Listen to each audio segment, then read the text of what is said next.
তারপরে ইরানের সর্বোচ্চ নেতা আয়াতুল্লাহ আলী খামেনির প্রতি সমর্থন জানিয়ে দেশজুড়ে অনুষ্ঠিত হল নজিরবিহীন গণসমাবেশ।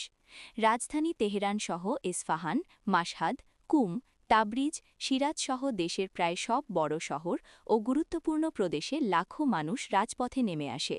সরকারি সূত্রের দাবি, সাম্প্রতিক বছরগুলোর মধ্যে এটি খামেনির পক্ষে সবচেয়ে বড় ও সংগঠিত জনসমাবেশ। শুক্রবার জুমার নামাজের পর এই সমাবেশগুলো অনুষ্ঠিত হয়। হাতে জাতীয় পতাকা, খামেনির ছবি এবং ইসলামী বিপ্লবের স্লোগান নিয়ে অংশগ্রহণকারীরা যুক্তরাষ্ট্র, ইসরায়েল ও পশ্চিমা শক্তির বিরুদ্ধে ক্ষোভ প্রকাশ করেন। অনেক প্ল্যাকার্ডে লেখা ছিল, খামেনি আমাদের নেতা, ইরান কখনো মাথা নত করবে না এবং ইসলামী বিপ্লব অটুট থাকবে। এই সমাবেশের পেছনে সাম্প্রতিক আন্তর্জাতিক চাপ, নিষেধাজ্ঞা এবং ইরানের অভ্যন্তরীণ রাজনীতি ঘিরে উত্তেজনাকেই মূল কারণ হিসেবে দেখছেন বিশ্লেষকরা। বিশেষ করে পারমাণবিক কর্মসূচি, আঞ্চলিক প্রভাব এবং মানবাধিকার ইস্যুতে পশ্চিমা দেশগুলোর সমালোচনার প্রেক্ষাপটে এই গণজমায়েতকে শক্তি প্রদর্শন হিসেবেই বিবেচনা করা হচ্ছে।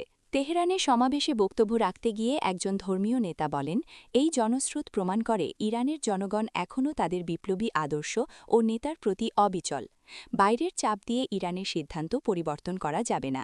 অন্যদিকে সরকারি টেলিভিশন চ্যানেলগুলো সারাদিন ধরে এই সমাবেশের সরাসরি সম্প্রচার করে। ইরানের স্বরাষ্ট্র মন্ত্রণালয় জানায়, সমাবেশগুলো ছিল সম্পূর্ণ শান্তিপূর্ণ এবং সুশৃঙ্খল। নিরাপত্তা বাহিনী সতর্ক অবস্থানে থাকলেও কোথাও বড় ধরনের অপ্রীতিকর ঘটনার খবর পাওয়া যায়নি।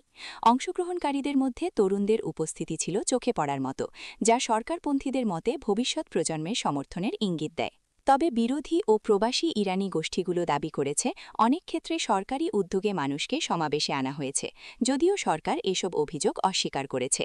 সব মিলিয়ে খামেনির পক্ষে এই নজিরবিহীন সমাবেশ ইরানের অভ্যন্তরীণ রাজনীতি ও আন্তর্জাতিক অঙ্গনে একটি শক্ত বার্তা দিল। দেশের শাসক গোষ্ঠী এখনও উল্লেখযোগ্য জনসমর্থন ধরে রাখতে সক্ষম।